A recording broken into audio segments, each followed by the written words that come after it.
gente que fue la hermana olvidada se volvió en su contra? Mis padres solo querían una hija, y yo era el infame error que siempre intentaban ocultar. Cada vez que llevaban a mi hermana a esquiar o a hacer paracaidismo, me dejaban en casa y fingían ser una familia de 3. Sin embargo, también tenían expectativas muy altas para ella y la obligaban a leer libros hasta que se le enrojecieron los ojos y empezó a sangrar. Cuando cumplió 16 años, me confesó que ya no era su niña de oro, y que iba a irse con nuestro tío, que vivía en otro estado. Me hizo prometer que no se lo contaría a nuestros padres, y acepté. Pero un día, antes de que planeara irse, tuvo un accidente de coche y falleció. Mis padres se cerraron en banda cuando eso ocurrió. Lloraron a gritos en el funeral, gritando que toda su familia estaba destrozada. Sentí lástima por ellos porque nunca supieron la verdad, pero como ya vivía con mi tía, decidí no decírselo. De todos modos, nunca llamaron ni enviaron mensajes, ni siquiera después de graduarme de la universidad, así que no tuve muchas oportunidades de revelar la verdad. Por eso me sorprendí cuando recibí una llamada de mi madre 10 años después del incidente. Me contó emocionada que mi hermana había vuelto a la vida y que ahora vivía con ellos. Le pedí que lo repitiera y luego le dije lo más suavemente posible que mi hermana se había ido. No, no se había ido. El accidente fue solo una treta porque la secuestraron unas personas muy malas. Pero no te preocupes, ahora se ha escapado y ha vuelto. Así que vamos a consentirla lo máximo posible. Inmediatamente me subí al coche y conduje de vuelta a casa, con ganas de conocer a esa persona que obviamente se hacía pasar por mi hermana. Y tal como esperaba, no se parecía en nada a las fotos antiguas de mi hermana. En cambio, parecía que había estado viviendo en la calle durante años, con un aspecto rudo y el pelo por debajo de los hombros. Me saludó con una sonrisa.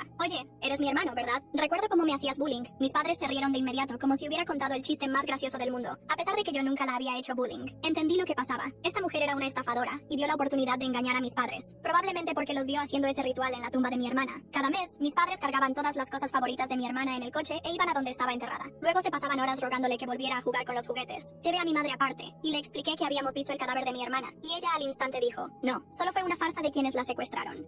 Ya nos lo explicó. Entonces, tanto mi madre como mi padre se entusiasmaron con la nueva apariencia de mi hermana, llamándola hermosa a pesar de que parecía Shrek después de un divorcio difícil. Decidí que ya era suficiente y les dije la verdad. Aunque mi hermana siguiera viva, nunca volvería a casa por voluntad propia. Les enseñé mi mensaje, que decía claramente que mi hermana planeaba huir. Les dije que esa mujer solo intentaba estafarlos porque aún estaban de duelo y que iba a aprovecharse de su ingenuidad. Mi padre se puso rojo de ira y mi madre empezó a mirar a la impostora y a mí. La mujer parecía estar explorando la casa buscando la salida en caso de tener que huir. Tras un largo e incómodo silencio, mi madre dijo, sabía que siempre odiabas a tu hermana por ser mejor que tú, pero esta vez te has pasado. Me dio una bofetada y empezó a arrastrarme afuera. Estaba en shock porque mi padre estaba allí sentado, abrazando la cabeza de la mujer contra su pecho, como si yo fuera quien intentara invadir su casa. Después de que me echaran, me cerraron la puerta en las narices y me bloquearon todo. Quería gritarles para que entraran en razón, pero en lugar de eso, decidí dejar que el karma hiciera lo suyo. Volví a mi apartamento y esperé, pero no tuve que esperar mucho. 5 días después, la mujer ya había robado todo de la casa de mis padres, incluyendo dinero de la caja fuerte a la que ellos le dieron acceso con gusto. Se escapó en el coche de mi padre tras dejar una carta que los llamaba estúpidos con un lenguaje más hiriente. Mis padres me habían desbloqueado y lloraban sin parar, diciéndome que tenía razón y pidiéndome ayuda. Simplemente dije, te lo dije, y colgué. Sé que donde quiera que esté mi hermana, es feliz.